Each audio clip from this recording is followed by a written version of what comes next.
Well, hello there.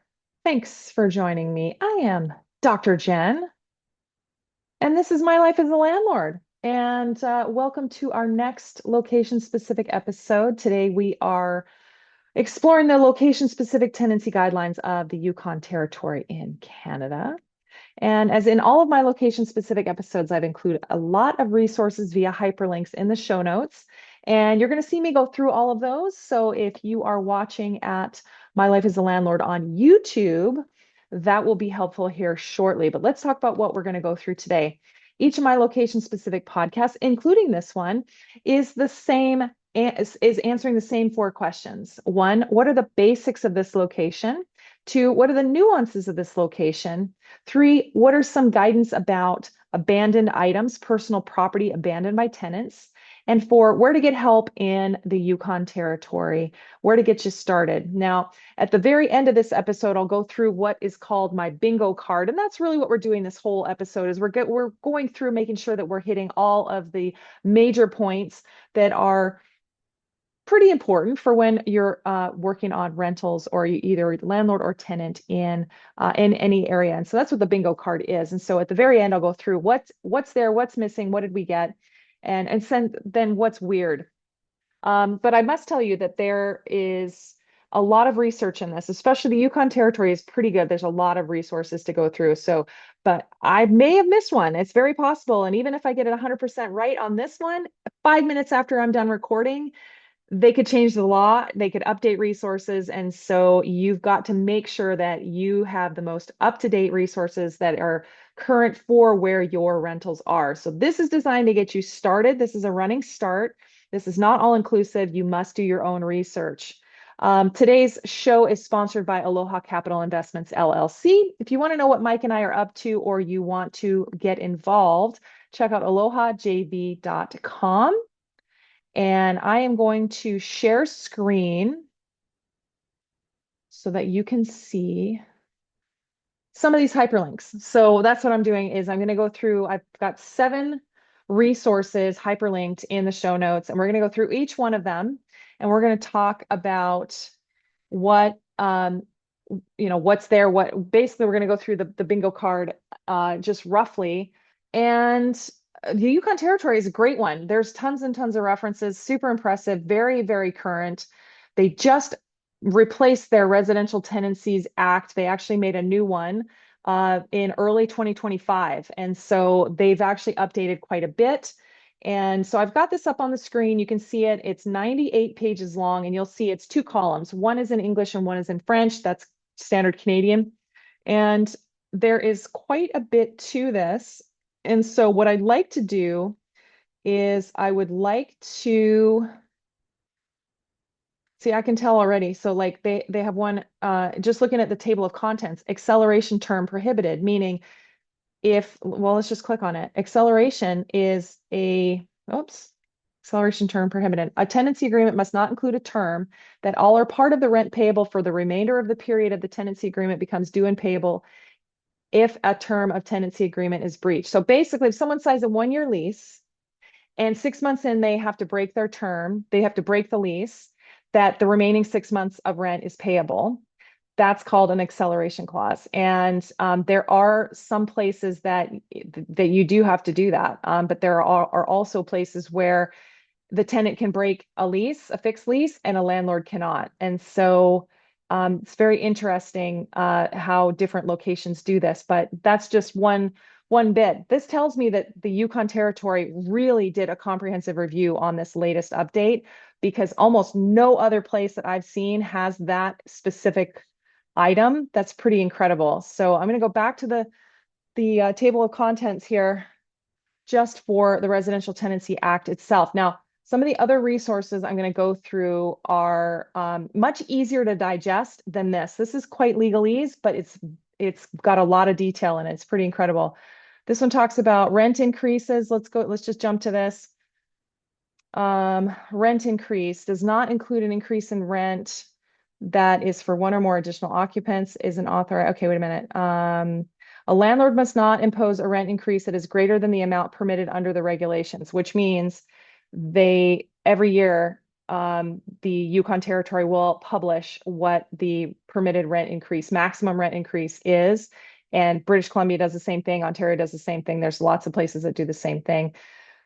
Let's see, timing and notice of rent increases. A landlord must not impose a rent increase for at least 12 months after either the following dates: the start of the tenancy or the last rent increase. So basically from either the start of the lease or the last rent increase. A landlord must give a tenant notice of a rent increase at least 3 months before the effective date. That's pretty standard. And a notice of rent increase must be in the approved form, which tells me there are also lots of template forms, and there are in this. So that's really good. Assignment and subletting. This, I'd actually like to shift to, oh, here's one. Here's return of a deposit. Within 15 days after the date of the tenancy ends and the landlord receives the tenant forwarding address in writing, the landlord must do one of the following. They must either repay the deposit the tenant has paid with interest calculated in accordance with the regulations, or make application for a dispute resolution. Okay, so let's go back to this return of deposit. This is super technical here, and you've got to hit all the high points. So within 15 days of the latter of, so it's either or. So it's either the date of the tenancy that ends and the date the landlord receives the tenant forwarding address in writing, the later of the date the tenancy ends, and yeah. So it's either the date the tenancy ends, 15 days, or the date that the landlord receives the tenant forwarding address in writing, whichever's happened. There's been lots of times where I've never received the tenant's forwarding address, and I certainly haven't received it in writing. So and then it's 15 days after that. So the landlord must do one of the either. So you have 15 days. A landlord may retain deposit an amount that the director has previously ordered the tenant to pay, or that at the end of the tenancy remains unpaid. Yeah, a landlord may retain the deposit if information is not provided, meaning the forwarding address or contact information with respect to electronic transfer within 6 months of after the end of the tenancy. So there it is. So it's either 15 days after they move out, or they have to provide all the information, and then it's 15 days. So whichever is later, and then it ends at 6 months. So that's really interesting. Ending a tenancy goes through a lot of different options here. Very detailed. Goodness sakes, very detailed. Tenants notice for admittance into long-term care. This is very applicable because there's so many boomers and people aging in general, not just baby boomers, but people aging in general. They're getting into ill health. And so this is going to become more and more common that you've got to shift tenants out into long-term care homes. Yeah, statement of eligibility. So there is, I'd like to go back because I'd look for abandonment specifically. Okay, here's another one. Sorry, I'm jumping around a little bit, but that's kind of how this goes when we're jumping into this. Landlord's notice for non-payment of rent. A landlord may, if rent is unpaid on any day after the day it is due, give notice in writing to the tenant that the rent is unpaid. So the rent is due on or before midnight on the 1st. And so this, according to it, you can give notice of non-payment of rent on the 2nd. That's what this says. There are other provinces that do this as well. If the rent remains unpaid 5 days after the date the tenant receives the notice under subsection 1, which is the notice in writing, that the rent is not paid after the day it's due, the landlord may end tenancy by giving the notice to end the tenancy effective on a date that is not earlier than 14 days after the date the tenant receives the notice to end tenancy. Okay, so if it remains after 5 days unpaid, then you give them, so basically if the rent is due on the 1st, you give them notice on the 2nd saying, hey, it's unpaid. If it remains unpaid on the 5th, wait, Renee's, so no, it'd be 5 days, so it'd be the 6th. The landlord may end tenancy by giving notice to end the tenancy on a date that is not earlier than 14 days after the date the tenant receives the notice to end tenancy. So that sounds like it would be the 20th. I think that's right. Within 7 days after receiving the notice to end tenancy, the tenant may pay the overdue rent, in which case the notice has no effect, or dispute it. And let's see if they talk about late fees. I don't know, no, doesn't talk about late fees yet, but I'm betting they will get into that. I'm actually really impressed at how detailed this is. Um, Talks about subsidized units, landlord's notice for end of employment, especially if your unit is included in your employment.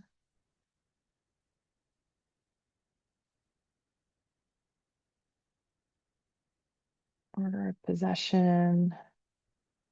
Tenancy for, okay, you know what? And overholding a tenant. So that tells me right there, that tells me that everything, um, a fixed lease ends abruptly, right? Because that overholding means they've overstayed. If it automatically converted to a periodic tenancy, then it would automatically, the overhold term would not exist. So yeah, so that tells me it ends abruptly. Okay, powers of the sheriff. Well, this is interesting. So a sheriff on receiving the writ of execution for possession must put the landlord in possession of the rental unit, and for that purpose, the sheriff and deputies of the officer of the sheriff may, after reasonable demand for admission, force open the door of the rental unit, and after reasonable demand to vacate, use reasonable force to remove tenant or other occupant from the rental unit. That's true. And then we get into abandoned property. Here we go.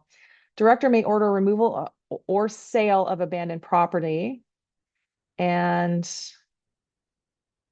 a landlord may apply for an order under this section if the tenancy of a tenant has ended, or the tenant has vacated or abandoned the rental unit formerly occupied, and the tenant has left the property in the rental unit, has left property, meaning personal property in the rental unit or the residential property. And so the director may take an order authorizing the landlord to remove the tenant's property from the rental unit. Oh, so you have to get the director to order this. Okay. So you don't just wait, you have to get the director to order it. And of course, the landlord's supposed to be getting a hold of the tenant, trying to get a hold of the tenant. Now, sometimes if they are either in the hospital or in prison, you know right where they are. But if they've abandoned the unit, they've abandoned the unit. Sometimes there's nothing that you can do. But the director has to make an order to touch their personal property, and that the landlord has made reasonable efforts to determine the whereabouts of the tenant, and the tenant who left the property cannot be located, or if the tenant has been located, they have not made reasonable arrangements for the removal of the property. The director may make the order without giving notice to the tenant or providing a tenant the opportunity to be heard. And if the landlord removes, sells, or otherwise disposes of the property in accordance with the director. Okay, so it doesn't actually have this. So if the tenant who left the property does not claim the remaining proceeds within 6 months after they were paid to the director. Okay, so any proceeds that remain after the deductions. Okay, let me back up. So the landlord's got to remove, then they got to sell, and then or dispose of the personal property. Like, so imagine you in your rental unit, your tenant abandons the unit, they leave all their stuff. We're not talking about cars, I'm just talking about stuff in the unit. Cars are a different animal. Um, and the only thing that you can think about as a landlord is, have they done any damage? Is there anything that is going to cause damage in the unit, like food, right? Food or, stuff that's rotting. Are there animals taken care of? That's another issue as well. And then, do you have permission to touch all their stuff? Then you're supposed to remove, sell, or otherwise dispose of the property, but you have to have an order from the director to do all of that. And then you can deduct the resulting, any of the proceeds, like anything that you get from the sale of their items, the cost of storage, the cost of handling, and the cost to sell. And then anything that remains after has to be given back to the director. And after 6 months, then that becomes yours. It looks like the director must forward the proceed. Oh, no, it does. It's not yours. It gets forward to the Minister of Finance for deposit and consolidated revenue. If a landlord removes, sells, or otherwise disposes of property under this section with an order of the director, the landlord, or any person acting on behalf of the landlord is not liable in any action taken by the tenant who left or owned the property respecting the removal. Yep. It can be kind of crazy. Okay, so then it talks a lot about mobile homes. Resolving disputes. Okay, we're going to move on to the next hyperlink. This one is chock full. So if there is outstanding questions when we get to the bingo card, then we'll go back to this one because there is just tons of stuff in here. That's fine. Oh, let's go back to this pet damage deposit, and then we'll go to the next one. I promise. Pet damage deposit. If the landlord permits a tenant to keep a pet on the residential property, the landlord may require the tenant to pay a pet damage deposit as a term of tenancy agreement in accordance with the act and the regulations. Now, the next one is the service animals, which, if you remember from other episodes in this show, pets are freeloaders. They do not have a job. They are fat and happy and sleeping and eating, and that's all they do, right? Service animals have a job. They're not freeloading. They actually have a job. And so pets and service animals are very different. So you need to make sure you understand that. So service animals, what Yukon Territory has to say here, it says for greater certainty, any prohibition, restriction, or other requirement in a tenancy agreement in relation to keeping of animals in the residential property, including in relation to deposits, are subject to the Human Rights Act. Keep in mind, a service animal is no different than a prosthetic leg. That's how I look at it. And I go, it's necessary to live. This person, whatever their disability is, needs a service animal to function as a functioning human, as a contributing member of society. So a service animal is not a pet. So keep that in mind. But the next one is the limits on the pet damage deposit. So landlord must not require, oh, here we go.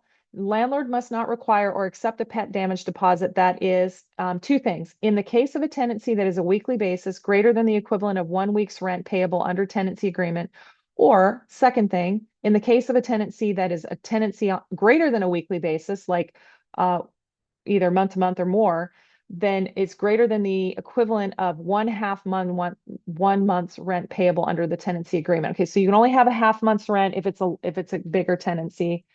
So pet damage deposit is a half month's rent. Okay, and then one final note on this. If a landlord accepts damage deposit that is greater than the amount permitted, the tenant may deduct the amount of overpayment from rent or otherwise recover the overpayment. Okay, yeah, you got to know the rules of the game here. So landlord prohibitions respecting pet damage deposits. I have never seen anything so long about pet deposits. This is great because there are so many people that have pets and we accept pets and there's almost no legislation about this kind of stuff. So this is actually very helpful. So a landlord must not do any of the following. You cannot require a pet damage deposit at any time other than if the tenant has a pet when the landlord and the tenant enter in the tenancy agreement, and at that time, and if the tenant does not have a pet when the landlord and tenant enter in a tenancy agreement, when the tenant acquires the pet. No other time. You can only do it at when the lease starts or when they get the pet. And we screen when they get the pet or at the lease start. So it makes sense to me. Two more things. A landlord cannot require or accept more than one pet damage deposit in respect to the tenancy agreement, regardless of the number of pets. And then the third thing is the landlord cannot require or include as a term of tenancy agreement that the landlord automatically keeps all or part of the pet damage deposit at the end of the tenancy agreement. It is a deposit. It is not non-refundable. Like it is a deposit. You're holding this, right? Okay.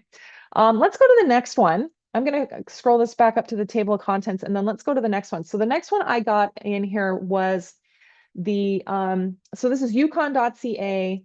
And this one's in English. Of course, they have it in French as well. And this is regarding the new Residential Tenancies Act. This one is really cool because it has a ton of hyperlinks in it. It's very user-friendly, which is really cool. And then they have a handbook on one of the other resources. So I'm only going to go through a couple of these because I want to show you some of the forms, and they have tons of fact sheets. So if you go to this link and you scroll down, talks about the differences, but let's go through like deposits fact sheet. I'm just going to open a new link. There's the deposits fact. Oh, you got to download it, but that's okay. So there's all the information. This is a few sheets, and this is limits on pet damage deposit, exactly what we just talked about, like precisely what we just talked about. Calculating interest on a deposit, which is quite technical. Reasons to keep the deposit. So this is all about the deposits. Okay. And there's a couple of shared accommodation facts sheet. This is if you have a roommate situation where the tenant shares the home with the landlord. I know some people are in this situation, and so this might be helpful when we're talking about subletting Yeah. Okay. And then this one, paying rent, rent increases and rent control. I know rent control is a little bit different. And so also if this starts to make reference to rentals in Whitehorse. So just be careful if you have rentals outside of Whitehorse or in Whitehorse, like some of these calculations can change. So this is where I have to say, please make sure you do your own research because depending on where you are, may change your calculations, it may change your rules. So, but the next says the new act includes rent control and addresses AI-driven rent setting. Setting rent uses algorithms is now an offense. You're not allowed to do that. Okay. Two-year average of all consumer price items index for Whitehorse sets the annual rent increase index. And landlords can apply for above index rent increases for extraordinary expenses up to 3% above the rent index for a maximum of 3 years. So let's just excuse me, let me just open all of these so we can take a look at these. These are paying the rent fact sheet, non-payment of rent flow chart, and then rent increases fact sheet. Oh, that's right, because we got to download them. Okay, so paying the rent. We have not seen what, so we talked about the unpaid rent part about 5 days, and then it goes into 14 days, then it goes into 7 days. But late, here we go, late or unpaid utility charges. When a tenancy agreement requires the tenant to pay utility charges to the landlord and the tenant has not paid, the landlord can treat the unpaid utility charges as unpaid rent. Now, before serving the tenant with a 14-day notice and tenancy, the landlord must first tell the tenant in writing to pay the utilities. Now, it doesn't say what the late fee, if, yeah, there it doesn't say what a late fee is or how to calculate it. Okay, that's interesting. Unpaid rent flow chart. Oh, this is pretty colorful. Cool. If you're not watching this on YouTube, make sure you're pull this sheet up. This is actually really cool. It says if rent is not paid, a landlord may serve written notice of unpaid rent to the tenants. If the tenant pays all outstanding rent within 5 days of receiving the notice, it becomes void. Tenancy continues, la di da. Something happened, keep going. If the rent remains unpaid after 5 days, the landlord may give tenant written notice to end tenancy for unpaid rent. The tenancy will end 14 days after. Okay. And so I think we went through most of this, and then they have it in French. Cool. Cool slide though. And it does not talk about a late fee anywhere in here, what to calculate. It just says fees. Okay, now this talks about rent increases. So timing of rent increases, we've already established cannot be more than once a year, and they base that on either the lease start date or the last rent increase date. Then you've got to give 3 months notice for the rent increase. And here's how I do it. It's actually quite simple. All of my rent increases go up. They are all of them for January 1st, whenever that is.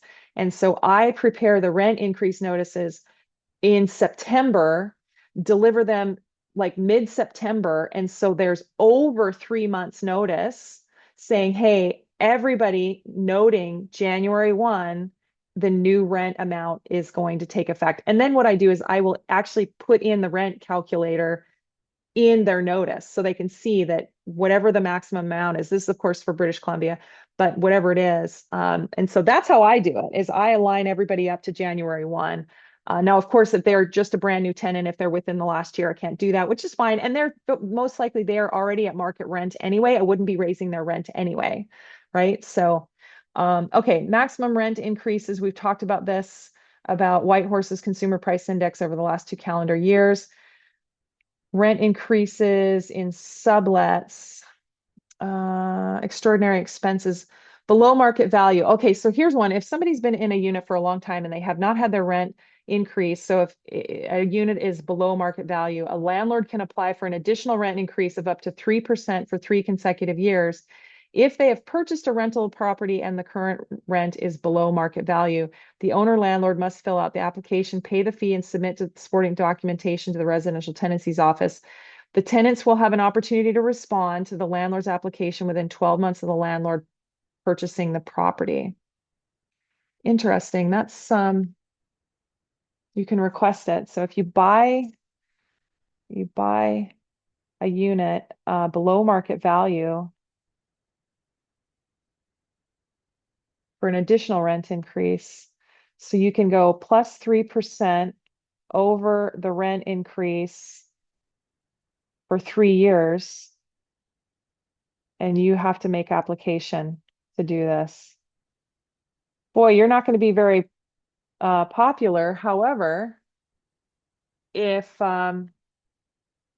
you're going backwards every month and you're subsidizing it out of your business or out of your pocket, unfortunately, this is where being a landlord is running a business, right? So, yeah. Okay, I think we've hit them all. So let's just do a quick calculation here. As to say, Yukon rent increase for 2025. Let's just see what it says. 2%. Yeah. So it says just 2% for 2025. And I think in BC it's well, it's different, doesn't even matter. Anyway, ending a tenancy fact sheets for tenants. Let's just open those up. And then for landlords, whoops. Okay, these are interesting. For a tenant, we're going to download this one.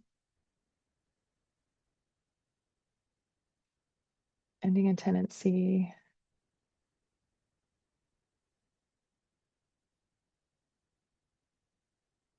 Reasons to end the tenancy, admittance into long-term care, which I'm happy to see that.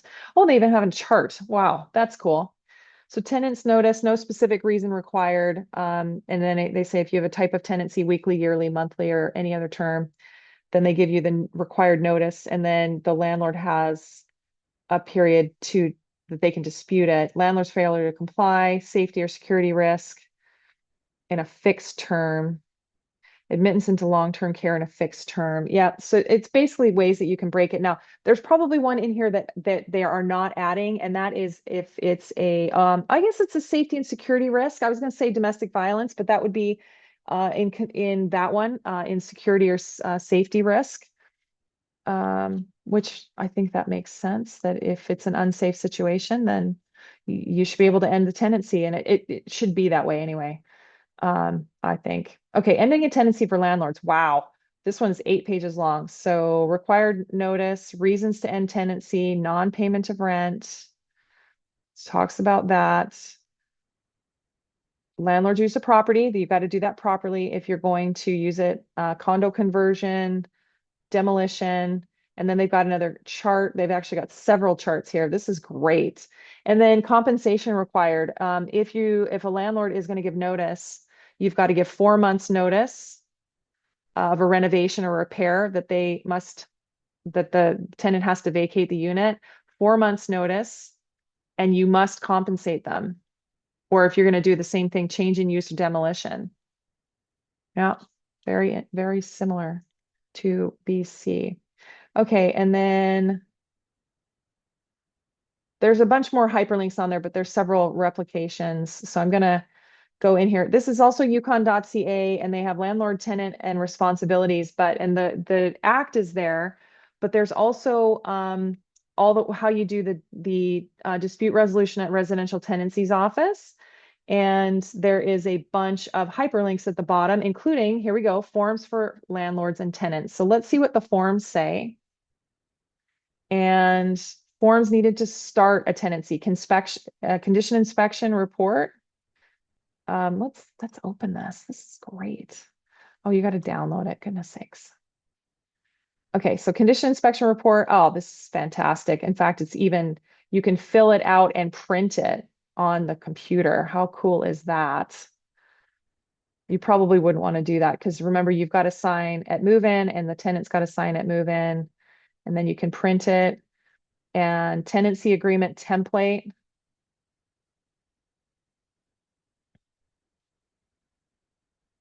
And tenancy agreement. So it has the whole thing on here. I mean, this is just fantastic. What's included in the rent? This looks amazingly similar to other provinces in Canada. Plumbing and water supply, occupant and guest, landlord's entry and unit. Yep, fees. Okay. Replacement of the lock. This is of the lock. Yeah. Okay, cool. So there's the lease. And so you've got the act here, you've got the regulations here, notice of unpaid rent. So let's just open one of these. Notice of unpaid rent. download it. And then I am still looking for how much you can charge as a late fee. Um, and this is just a one pager. Fantastic. Super easy. And they've got forms for everything: long-term care, landlord or close family member to occupy, 4 months notice to end tenancy due to demolition, 6 months notice to relocate, change in eligibility for subsidized unit, forms needed for a dispute. Yeah. Oh, there's bunch. Notice of rent increase, application for above the index rent increase after the purchase of the property. So that's that one. Security deposit interest calculator. And so I suspect, yeah, this is exactly it. So you calculate it, and then I would actually, you put everything in, and then you hit calculate, and then this sheet I would actually print it and include it with the rent increase notice. So that's how I would do it. And security deposit in. So this is fantastic with all these forms. So make sure you check out all of this.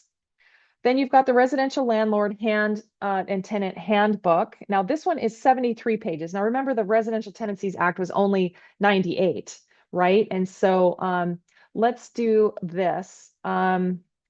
For this one, that's kind of interesting.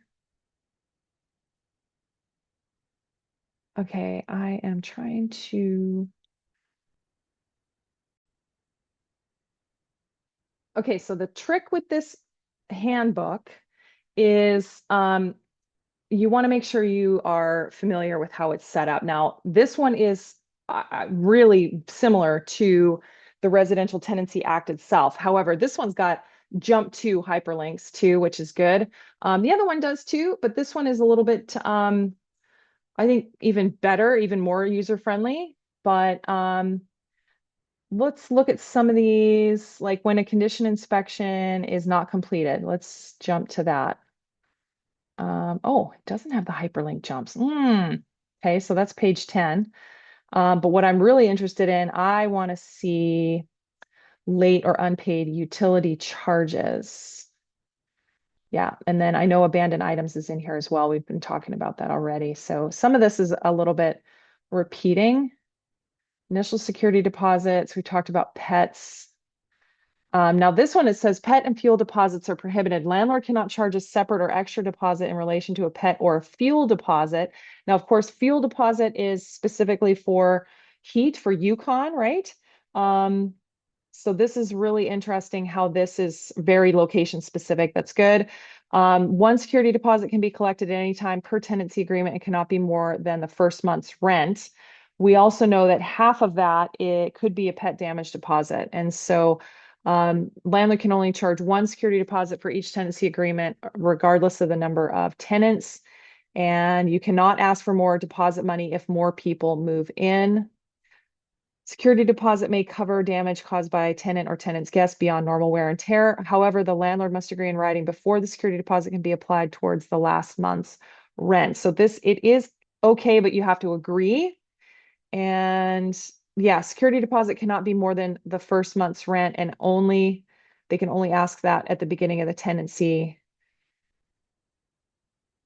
Yeah. If the landlord raises the rent at any point, the landlord cannot ask that the security deposit be increased. Okay, so there's not a alignment there. Okay, when a condition inspection is not completed, the landlord must offer two good faith opportunities to do the condition inspection at move-in. If the times proposed by the landlord are not suitable by the tenant should suggest other times to meet the landlord.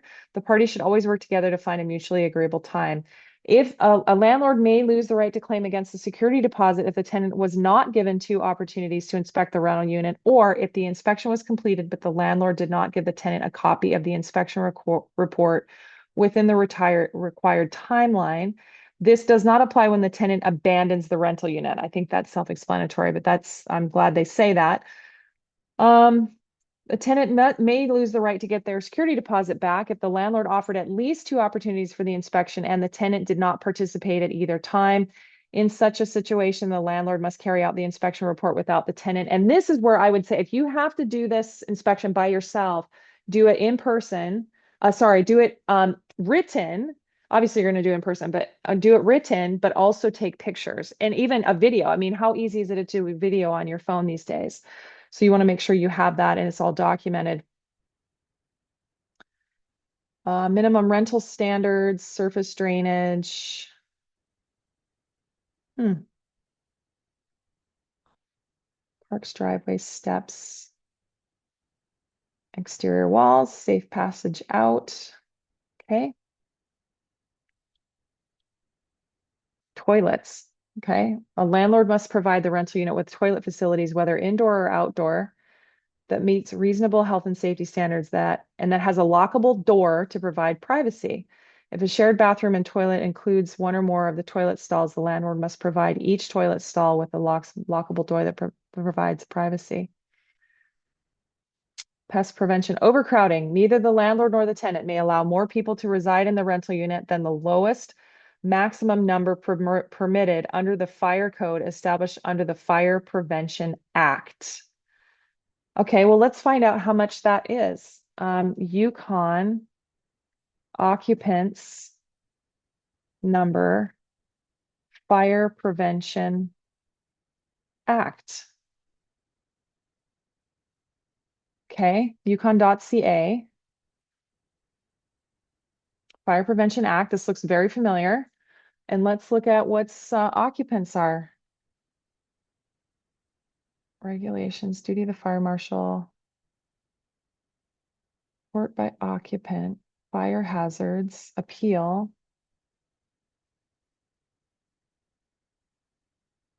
Is that everything? I don't see it in there. Interpretation.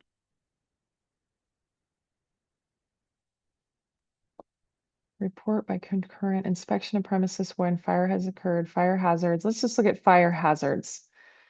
Fire hazards. Structure.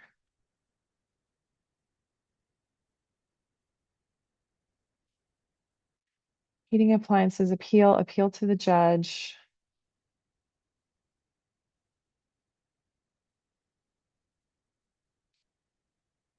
Okay, so I'm looking for how many occupants are allowed based on the Fire Prevention Act in the Yukon.